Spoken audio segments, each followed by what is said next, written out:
Obviously, this is a very American film. One of the issues, certainly for us in the Bruntsfield area, is space. So a lot of tenement dwellers, there isn't really anywhere to put a cargo bike. It's much easier actually to park a car on the street. So, we felt that making cargo bikes available for free to the local community would allow people to try them out, without necessarily having to worry about buying one with the expense and, obviously the storage issues that go with that. We make our bikes freely available to the local community, so that's local residents and community groups. We don't rent them sort of commercially or to businesses. We have a lot of families in the area as well, so part of it also was trying to encourage people to use a cargo bike, instead of a car, and to see that as an option. One of the issues, and this was brought up a lot, I think, in the film, is that cargo bikes, they're not necessarily a novelty here, but they're still not all that common, and even, people who may have been used to cycling themselves might not necessarily see that as an option, particularly when they start a family. And I think, one of the things that would really help in terms of cargo bike uptake more generally, and we saw that in the film as well, is just seeing more of them on the road, so that it actually occurs to people that this might be a viable option for them as a family. So we've had a lot of uptake from families, and certainly the feedback that we have had so far has been great. A large percentage of people who borrow our bikes have never used a cargo bike before, and most of them come back and borrow it more than once. Also, almost 100% of people who borrow the bikes have got a more positive view of cargo bikes, having been able to try one. So I think giving people the opportunity to actually try out a cargo bike, will also make a big difference in kind of shifting the thinking. So in terms of addressing the barriers, I think the sharing economy has a lot, to offer in this regard. So libraries like ours and like Porty, in terms of, making bikes available, so other sorts of schemes. There are other things which I'm sure others will talk about as well. Safe cycling infrastructure, obviously, is a big one. But, certainly for people who live in our local area, even if they can afford a bike, they're not going to be necessarily in a position to buy one because of some of the other issues. So I think I'll leave it there and hand over. Thank you.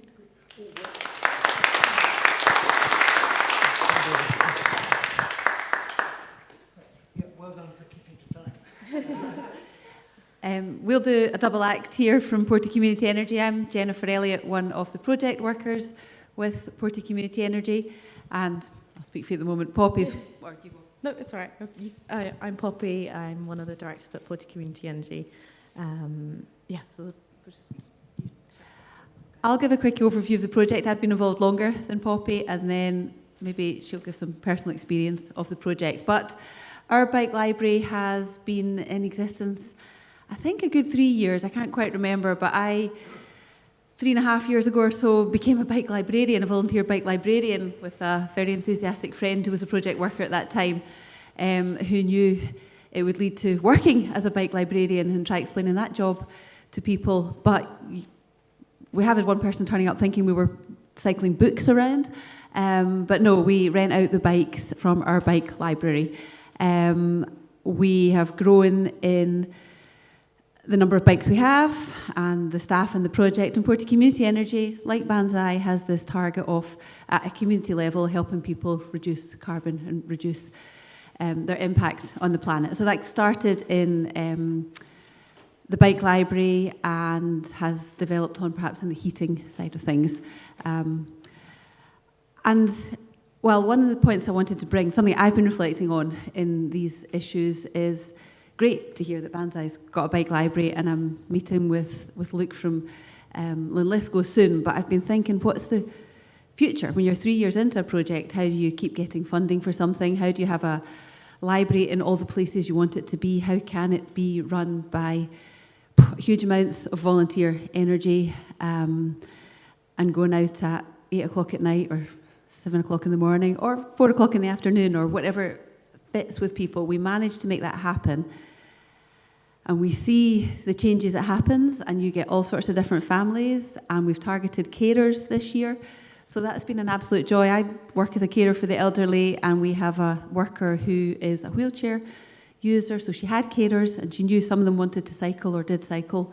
So it's been a little bit of a harder audience to find, perhaps, but we're having some real traction now. That's a real joy. And it's often women, and it's getting them out in ways they didn't expect. And I had a 65-year-old training on the cargo bike recently, when I said, when was the last time you were on a bike? And she said 60 years ago. But she loved it. And we've had a family embrace the cargo bike, and they've become a long-time term hire, but it has been life-changing for this family. A couple of maybe more special needs kids, but attention deficit. They didn't have a car. The buses were a nightmare. This family have embraced the Nihola and are absolutely transforming what they can do and what they're able to do. And unfortunately, the kids are probably beginning to outgrow the Nihola. So there is that piece to pick up. So how do you have these libraries in the right place and funded properly is a thought going through my mind. Public libraries, book libraries are centrally funded, they're council funded, they enable lots of other things. We're getting pots of funding, bands are getting funding, different groups are getting them. We all have slightly different models. I don't particularly want to centralise that model, but how do you get the bikes in the right place to make public transport work more? The main thing I do when I drive is go to my parents in Glasgow, and I would take the train and cycle at the other end if there was proper bike infrastructure at the other end, if I could easily get a bike the same way to do the last 5 miles at my parents' house. But there isn't that I've worked out locally there. These seem to be odd projects rather than a network of projects, and I'd love to see that piece build up. But I'll pass over to Poppy to tell maybe a more personal story of her experience. Yeah, so as well as being a director of Porty Community NG and being part of the Bike Library, I kind of came to it through just personal use of cargo bike. So I can't drive. I never have learned to drive. Neither has my partner, and we have a 5-year-old child. And actually, I don't think I've ever met anyone where neither of the parents could drive. But it never occurred to me. And people are always like, did you love cycling or everything? No, I hated cycling as a child, and I have horrible memories of cycling along the seafront in Brighton, it being far too windy and being like, this is horrendous, I want to get off. But yeah, I got a job across town in Brighton when I was a teenager, and I just cycled across, and it wasn't particularly a love, but it was just like, I don't believe in cars, I don't believe this is the future, I care about the world, this is what I have to do, and I do enjoy it now. But yeah, it's so I think the barriers in a way, there's a lot, but because I can't, the capabilities of what I can do on the cargo bike are the limits, and that frames how I plan my day, that frames how I plan my life, that frames how I can do things. And my work is a kind of peripatetic art teacher. So I was permanently before dragging around huge bags of things, and then I saw someone with the cargo bike and was like, oh my God, this is amazing. This is like my personal life solved and my work life solved. And it's just great. And that film was so exciting because it said so many things that I can't say as eloquently. But I think the main barriers that I found personally are misogynistic men in cars, abusing people going past and making you feel dreadful and uncomfortable in ways that articulated as well. And also just, people not seeing it as normal, or people seeing it as like, this is crazy, or like, what are you doing? Like, you can't possibly live like this, you're so eccentric. And it's like, it's not that eccentric. I'm having a great time. Like, it's fine. And it's, what you were saying, it's just meeting other people doing it and seeing other people doing it and going to critical mass and seeing other families on cargo bikes being like, oh, you're having a great time too. And and enjoying it, and this is normal, and you have the same experiences. So I think, having the libraries, having more access, more visibility, and more people just saying, don't treat me like that. When bad stuff happens, it's kind of the way to overcome it, but I'm not entirely sure I have all the solutions.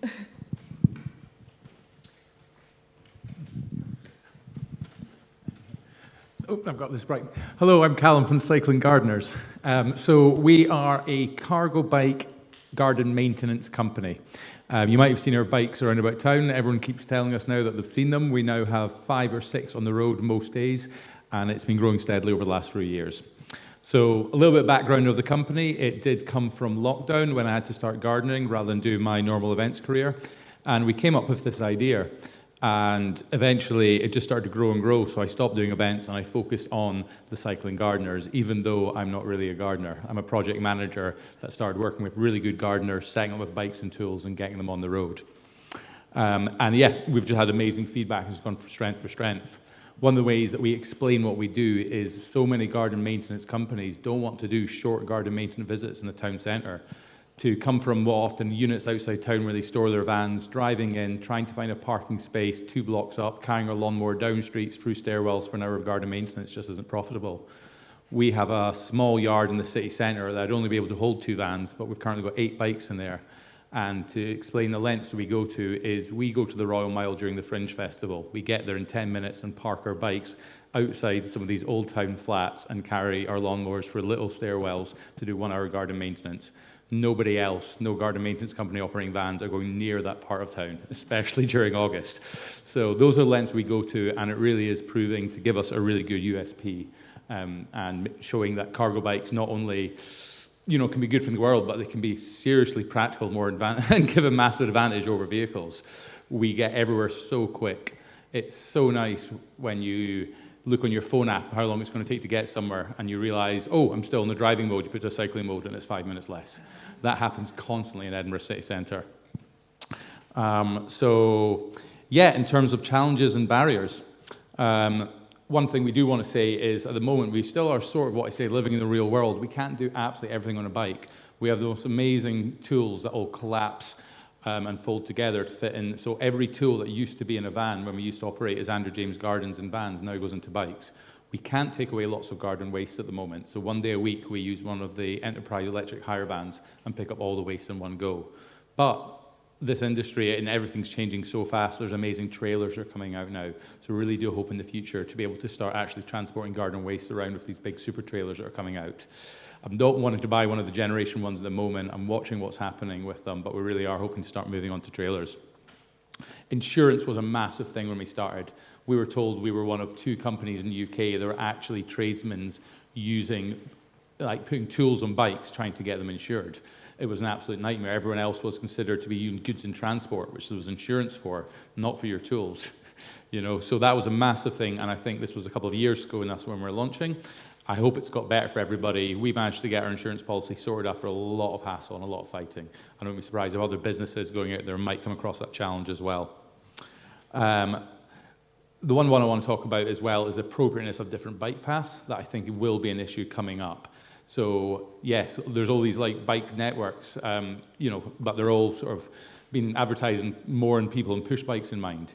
Our bikes are trikes, big wheels at the front. They're pretty serious machines. You don't want to be taking that along the canal. You really don't. And the other thing is if you're irresponsible as a business and more bikes like this start getting onto the cycle paths and suddenly you've got loads of trikes flying along the canal that people are used to walking along there in the morning, there's going to be a backlash. So I do think businesses have to be responsible who are going out with big trikes and realize that they are not push bikes, and a lot of these cycle paths are for push bikes, not for big serious trikes. And that's something as well I think the council should start getting involved in and recommending proper cycle paths that are appropriate for the different types of bikes that are hitting the market. There's not been a big thing about this yet, but it's just something I foresee happening. The other thing that as well, unfortunately, has been a challenge, I do think a bit of what I'd call car drivers to bike rage. And especially when suddenly they see business with a big cargo bike on the road, I think some people, they just don't like it. So unfortunately, do get harassment, and I have just told our gardeners, if it does happen, just basically point them to the logo saying contact our company and not to engage. Because I've engaged with people saying, why were you beeping at me? Because you're in the middle of the road. Just irrational dislike of seeing bikes on the road. So unfortunately, that is something that does happen to everybody. So yeah, that's my scripted bit on my business and the Cycling Gardeners. But I want to just briefly go off what I was planning on saying, and something I was inspired to say by the film and watching that was running the company as a startup can be quite stressful. I do get quite worked up and hyper sometimes with all the communication stuff going on. But when you get on the bike, you suddenly feel relaxed. And I've chatted about this, and I never quite figured out why, but so many of the themes and stuff in this video really have hit home to maybe say that. And the gardeners as well, they cycle around and they say it's a lovely experience to be going on these bikes.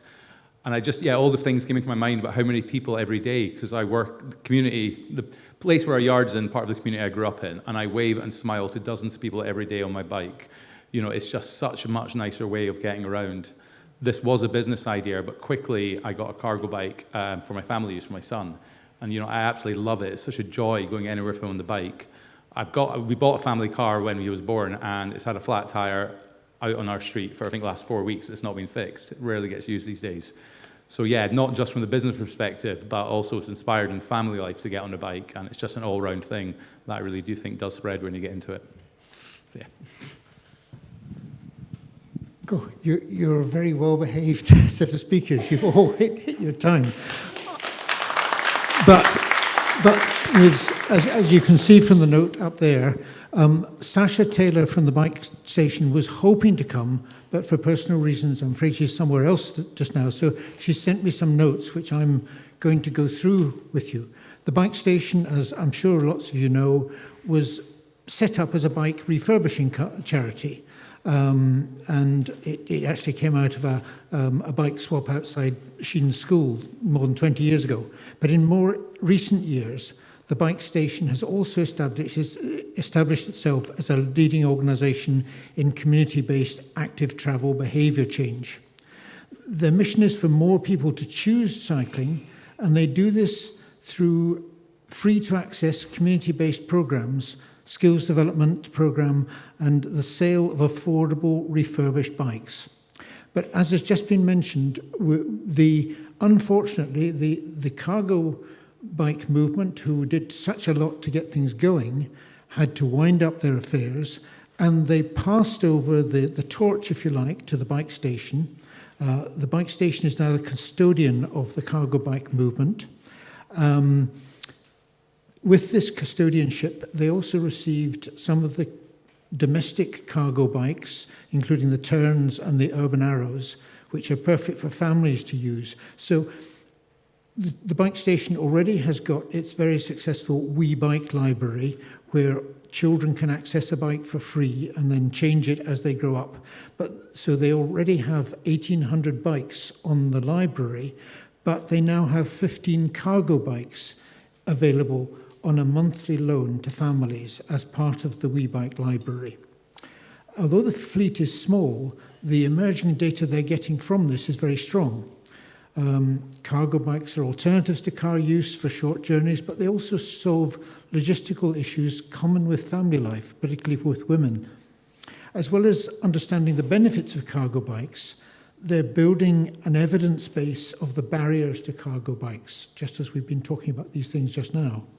And Banzai and others have already told you some of the barriers that people are facing, including the gardeners.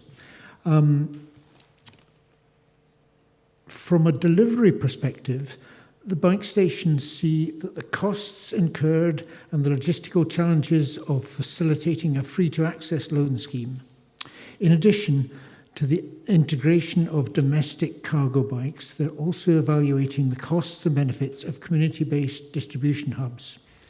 To better understand what's needed to set up and run and maintain free-to-access hubs, and how to make the cost-benefit case to funders at a time when funding is scarce, they're going to work in partnership, and hopefully tonight will be part of the sort of getting together of people to talk about these things. The bike station hopes to facilitate meetings between all the different key players in this field. And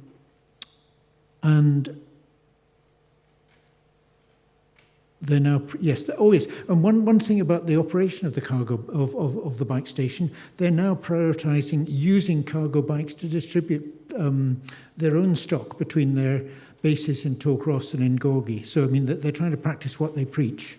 So, they are suggesting that there is an event in October that brings together all the interested parties.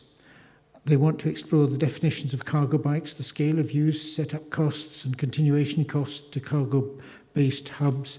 They also want to set up more hubs, 2 more hubs in the coming year. So these are the notes, I'm sorry, delivered in a slightly less coherent way by me than Sasha would have done, but that is together with the film and all the ideas that we've had up on the platform.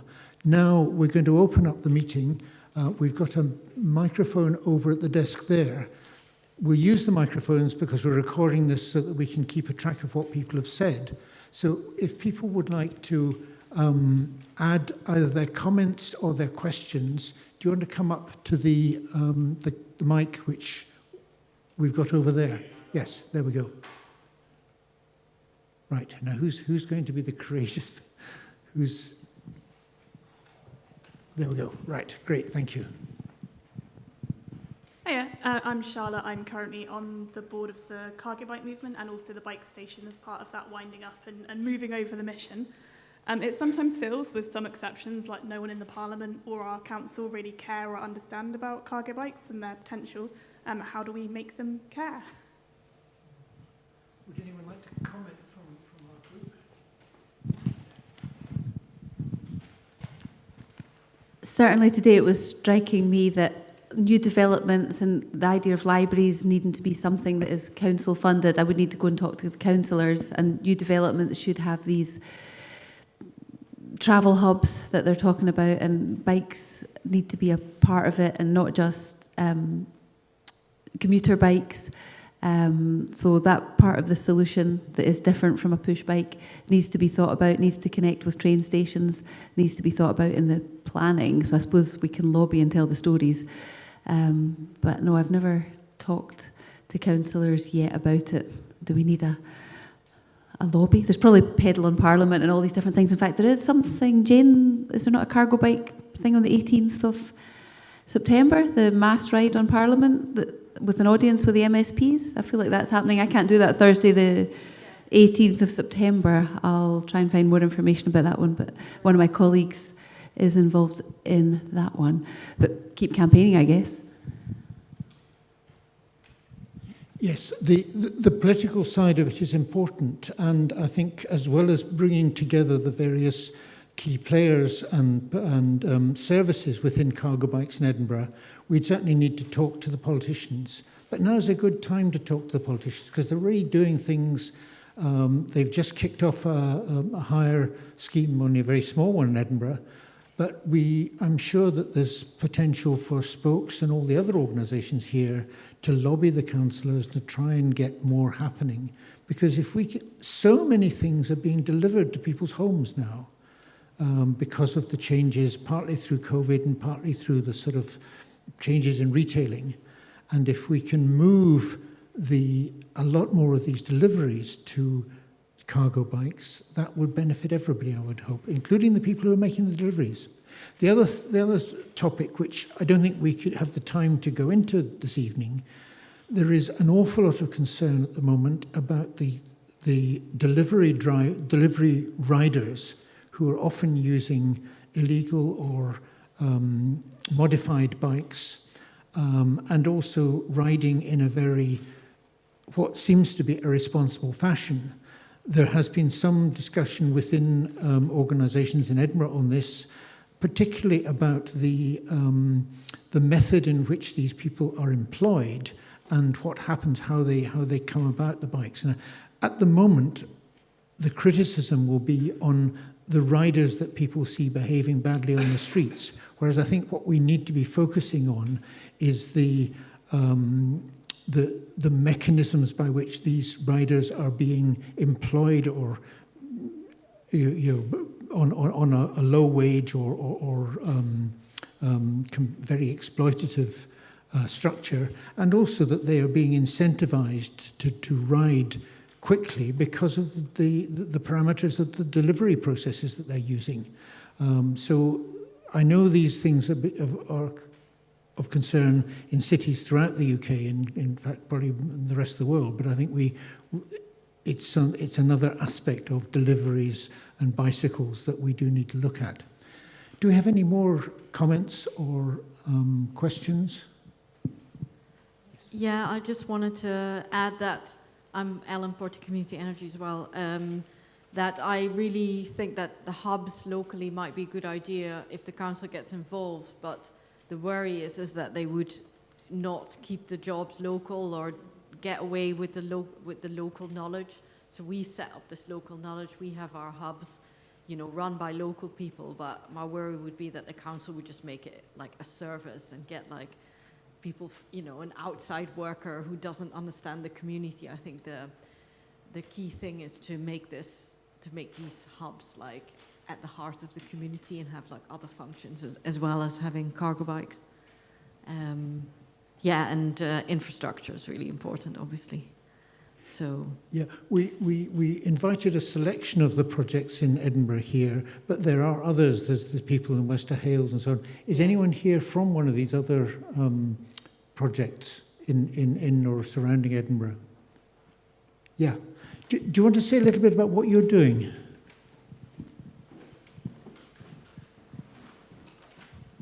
Thanks. So I'm actually from Angus Cycle Hub over, and we've got projects in Dundee at the moment. We've got our new active travel program actually. We are really fortunate over the years that we've been going, 10 years now. We've got a really good relationship with the council there. And so actually just through building up trust over a long time, we're now able to expand what we do with our access to bikes and other things, and have we're trying to tackle one of the main issues in the city, which is kind of bike storage and safe bike storage in our Bell Street project. But, you know, just along with, there's a lot going, it's not in Edinburgh, obviously. I kind of came here for a nosy to see what's going on. But yeah, I'd say we have found so much great success with getting a councillor that really believes in our cause and really, you know, being the voice and carrying that through, because, you know, they all know the keys to the city as it is. So I'd say whatever you do, that's the way to go forward. I do have a question for the cargo bike library operators.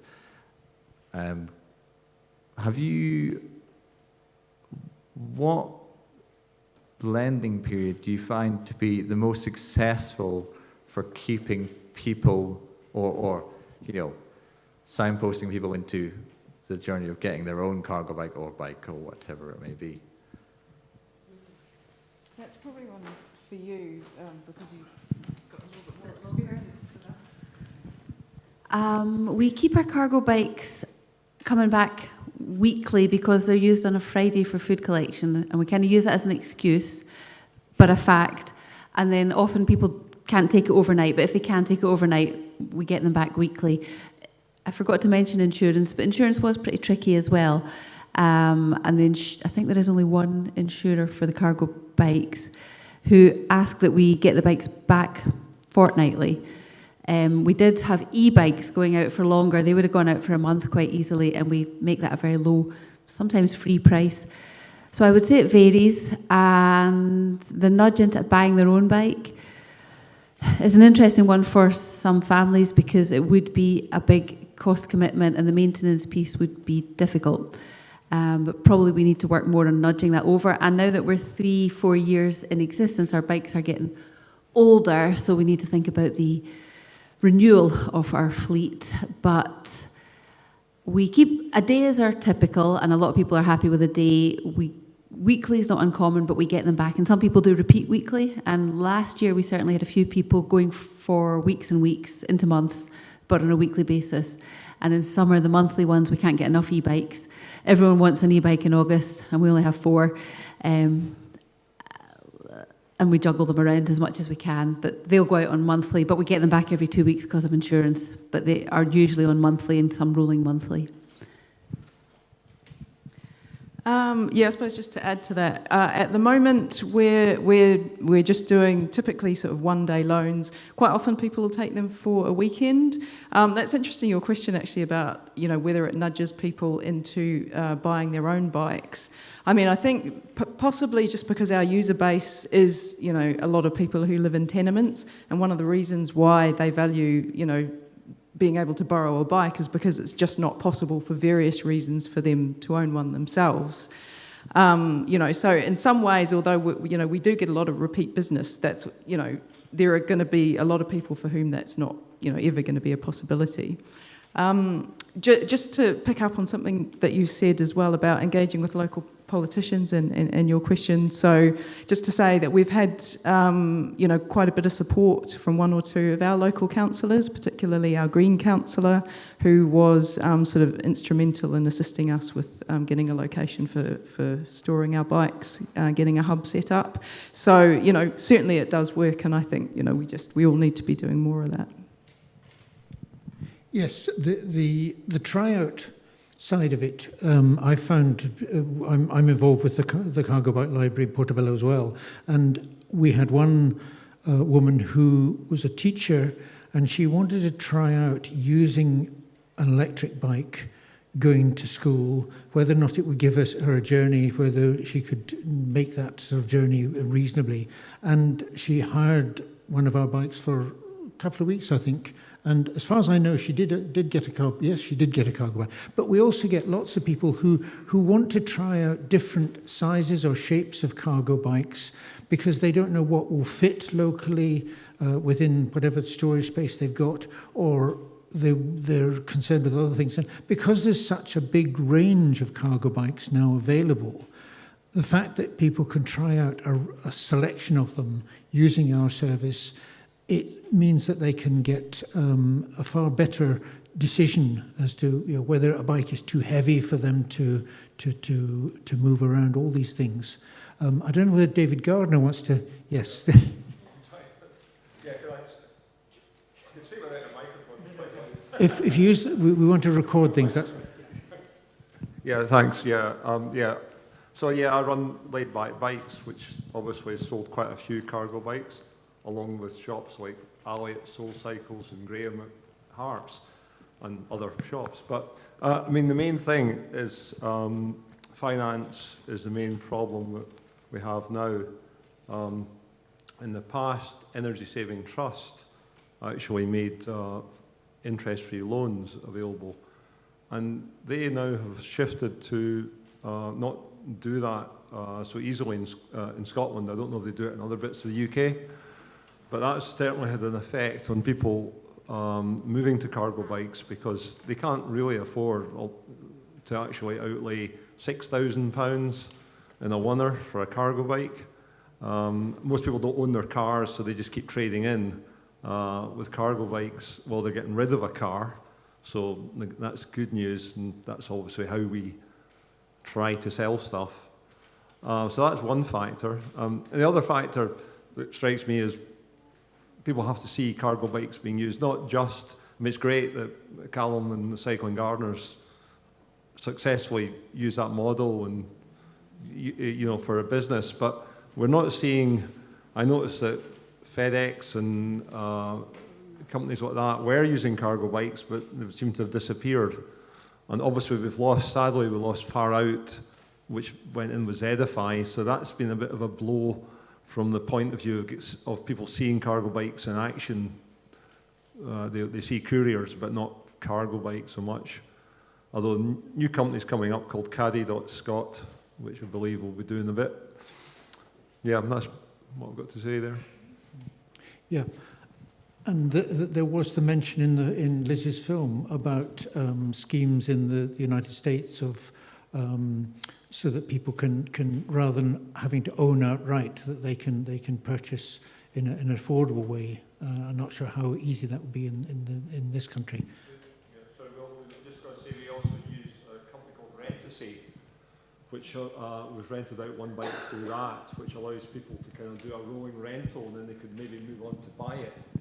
It's a way of trying to make it work for people. Yeah. Dave.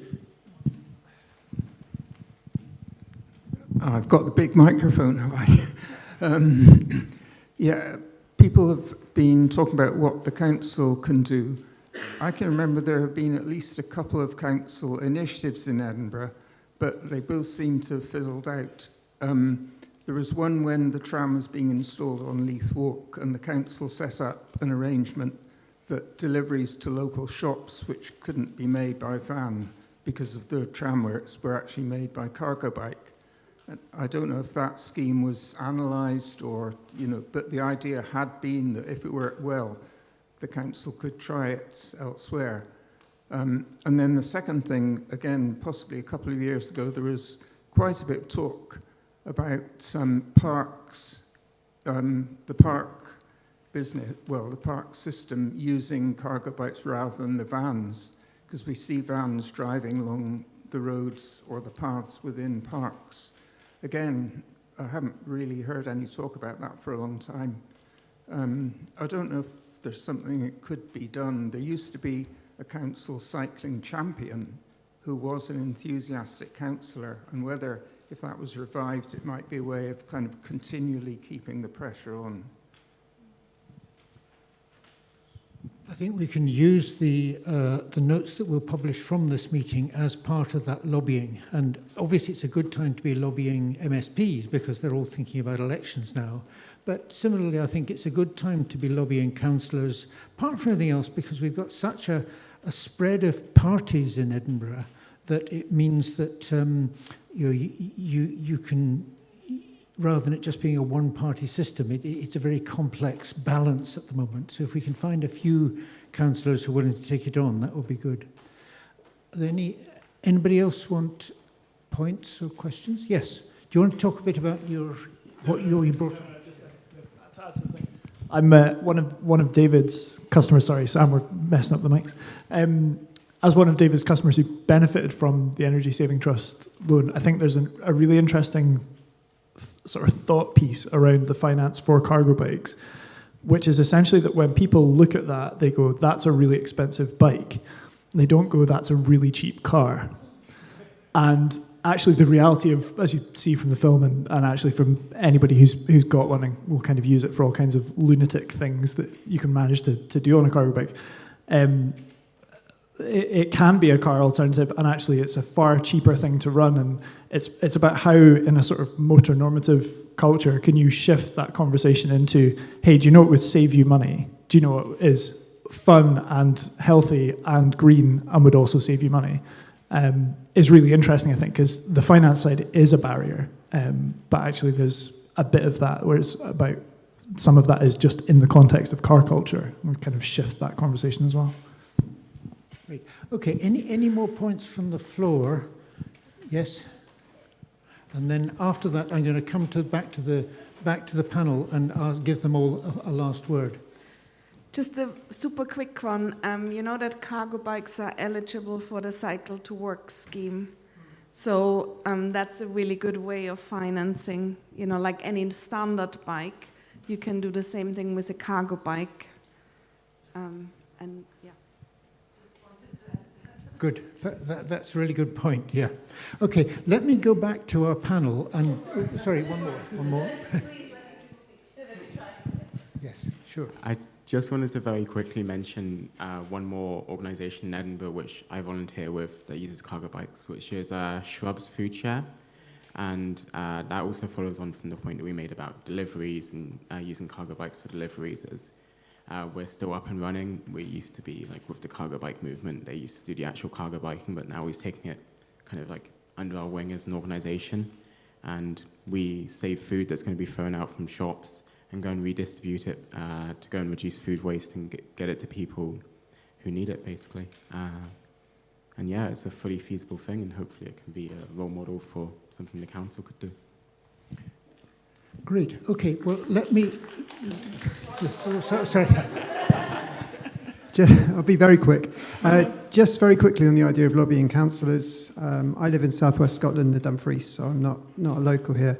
But what we need to do, and what the rest of Europe has done, is remove more motor vehicles from city centres. If you do not do that, and we have not done this in the UK at all, you will not succeed with last mile delivery with cargo bikes. This is what happened to Zedify. Zedify was a business financed to about, they invested to about, I think 10 million, something like that, a lot of money.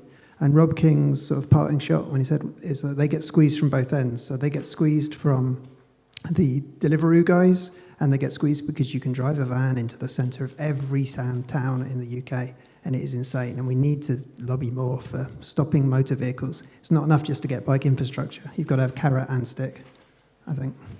Yeah. Okay, let me just... No? Right, let me just pass back to our panel, and I'll give each of you a chance to just give your final thoughts. But we'll do it in reverse order. So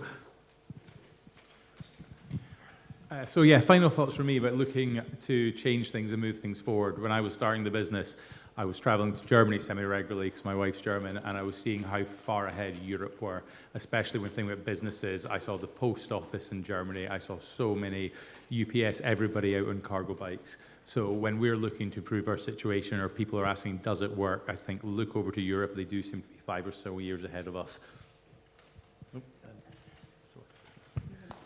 Okay. Yeah, I was just thinking about a few things like that Charlotte said and that you said about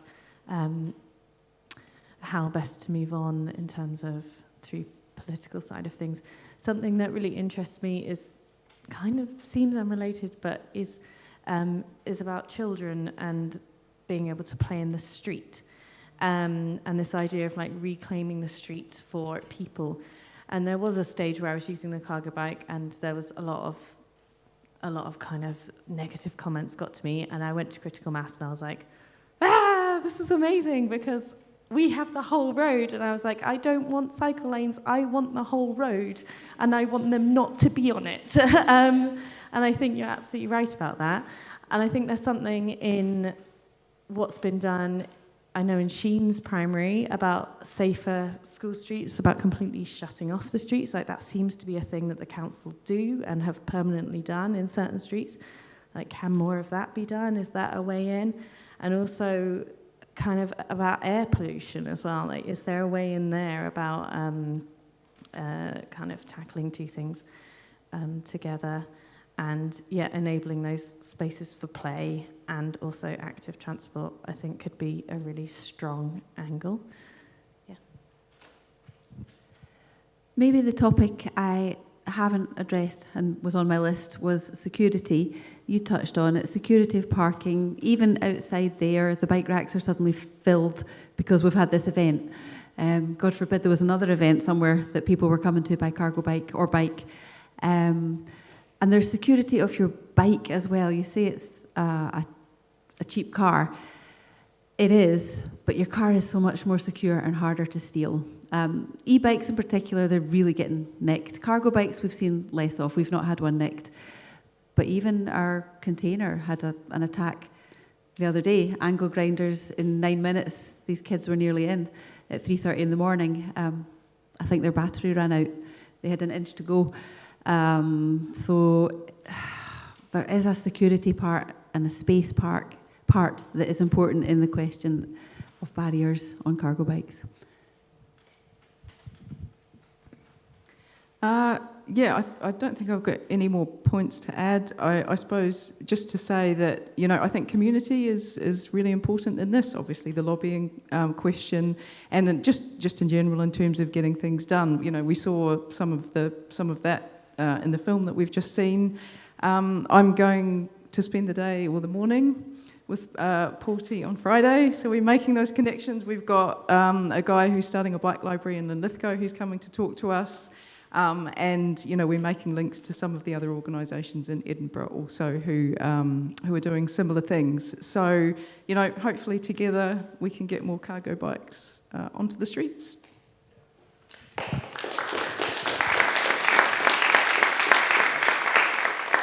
Yeah, I'll just pass on. I had a quick chat with Sasha on Sunday, and one of the things she said actually struck me was that, in a sense, every bike is a cargo bike.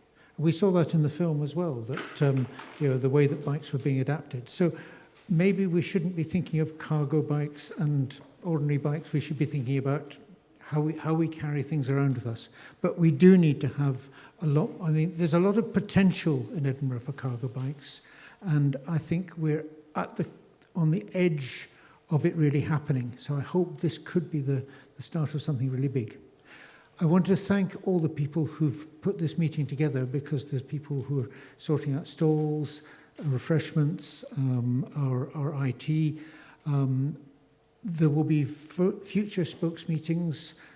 Don't think they'll necessarily have films like this, but the whole idea of spokes is that we want to explore ideas and we want to reach out. The people who've come tonight, I think by and large, we've got the people who are converted. And that's great. There's nothing wrong with that. But we want to reach out far further. So I hope this is the start of a wider movement. Thank you very much.